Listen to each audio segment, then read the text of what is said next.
Aristóteles también creía que la Tierra era esférica porque la sombra de la Tierra, a causa del Sol, se reflejaba en la Luna. Pero este tema lo quiero dejar para el final, ya que no me quiero olvidar así nada más de Aristóteles, ya que considero que él es el iniciador de la creencia en la Tierra pelota. Además que detrás de lo que se conoce de este hombre hay un ocultismo místico, simbólico y numerológico, que se mantiene hasta la actualidad. Este Aristóteles del 322 a.C.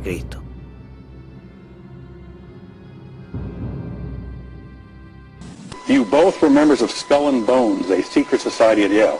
What does that tell us? Not much, because it's a secret. Is there a secret handshake? Is there a secret code? I wish there were something secret I could manifest. 322, secret number? There are all kinds of secrets, Tim. 322, secret number? There are all kinds of secrets, Tim. You don't need to be a scientist to know that the Earth is round. Con 18 años estudió con Platón en Atenas. Fue llamado por Filipo de Macedonia para encargarse de la educación de su hijo, quien fuera Alejandro Magno, quien curiosamente en ese entonces tenía 13 años y que justamente Aristóteles fue su maestro durante 13 años, y que también fue cuando Euclides escribió sus 13 libros de los elementos síntesis de la geometría griega, que sirvió de modelo a las otras ciencias. Esto ocurrió en Alejandría y es muy importante, ya que tras la muerte de Alejandro Magno, Alejandría pasó a ser el centro de la cultura griega. Y es precisamente en Alejandría donde el filósofo Eratóstenes realizaría un experimento para medir la circunferencia de la Tierra. No para demostrar que la Tierra era esférica, porque eso él ya lo suponía. Fue solo para medir la circunferencia de la Tierra. Hubo un tiempo en el que nuestro pequeño planeta parecía inmenso, cuando era el único mundo que podíamos explorar. Su verdadero tamaño fue calculado por primera vez de una forma sencilla e ingeniosa por un hombre que vivió aquí en Egipto, en el siglo III a.C. En aquel tiempo vivía en Alejandría un hombre llamado Eratóstenes. Era astrónomo, historiador, geógrafo, filósofo, poeta, crítico de teatro y matemático. También fue director de la gran biblioteca de Alejandría. Eratóstenes era un científico y su estudio de estos temas cotidianos cambió el mundo. En cierta forma, hizo el mundo.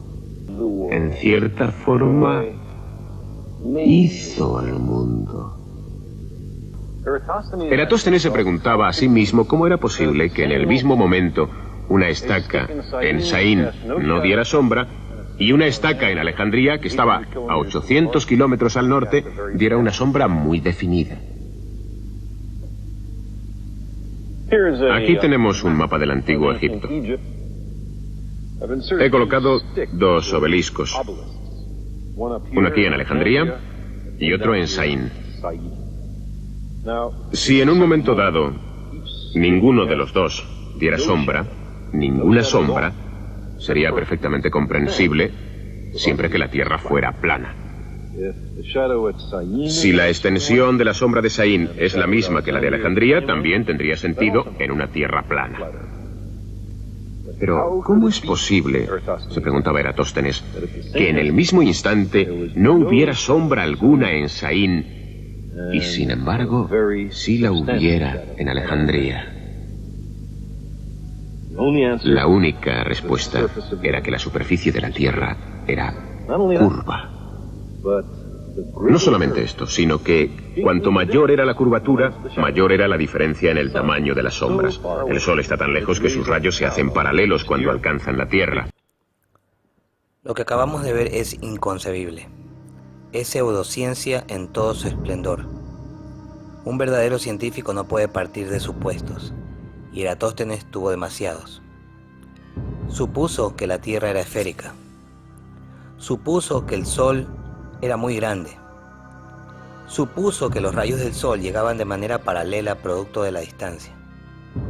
Cometió errores inaceptables como no tomar en cuenta a la atmósfera y sus efectos en la luz. parece que no sabía el factor atmósfera. Parece que no sabía que esto debe ser tomado en cuenta al experimentar en la Tierra, como si se hablara de un solo cuerpo. O lo olvidó, o no le pareció un factor importante para la ecuación, o no lo sabía. No se sabe, y en la experimentación científica, cuando algo no se sabe, no está bien, no está ni cerca de ser concluyente. En el momento de la experimentación se debe tener presente todos los posibles factores. El agua refracta la luz, en la atmósfera hay mucha agua, por lo tanto la atmósfera refracta la luz. Ni siquiera podemos asegurar que la posición del Sol sea la real o sea la aparente. No se puede tomar esta teoría de la medición de la Tierra como acertada, porque está basada en luz refractada. Además, cuando se realiza la publicación de un experimento científico, se debe anotar todos los detalles de dicho experimento. Esto se hace para que el experimento sea repetible por cualquier persona en cualquier parte del mundo.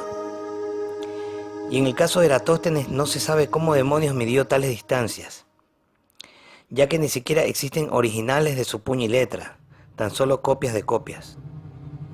Además, llegó a la conclusión de que la superficie de la Tierra debería ser curva por los resultados de este mal llamado experimento, cuando también puede ser replicable en una superficie plana y con un Sol muchísimo más pequeño y cercano, tal como se percibe cada día, de cada semana, de cada mes, de cada año, de cada siglo y de cada milenio.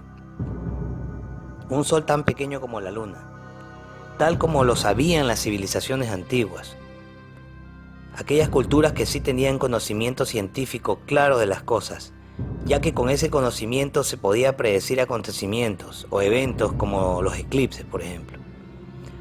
Están basados en el ciclo de Saros, el mismo ciclo que usa la NASA para sus predicciones lunares, pero que les pertenece por excelencia a estas culturas antiguas. Y después de todo, no es para eso que hacemos ciencia, para predecir.